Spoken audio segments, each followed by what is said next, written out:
اللہم صل علی محمد وعلی آل محمد وبارک وسلم ثم صل علیہ۔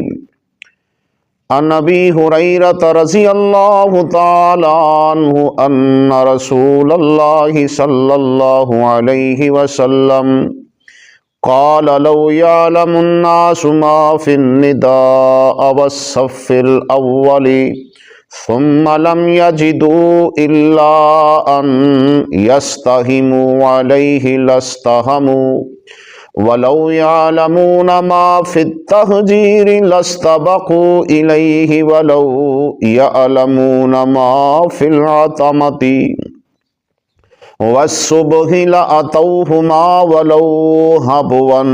رواہ مسلم۔ سیدنا ابو ہریرہ رضی اللہ تعالی عنہ بیان کرتے ہیں کہ نبی مکرم صلی اللہ علیہ وآلہ وسلم نے فرمایا، اگر لوگوں کو اذان اور پہلی صف کا ثواب اجر معلوم ہو جائے تو اس کے لیے ضرور وہ قرہ ڈالیں، اور اگر اول وقت میں نماز پڑھنے کی فضیلت معلوم ہو جائے تو ایک دوسرے پر سبقت لے جانے کی کوشش کریں، اور اگر عشاء اور فجر کی فضیلت جان لیں تو اس میں ضرور آئیں، خواہ گھٹنوں کے بل ہی ان کو چل کر آنا پڑے۔ اللہ تعالی ہمیں اس حدیث سے مبارکہ پر عمل کرنے کی توفیق عطا فرمائے۔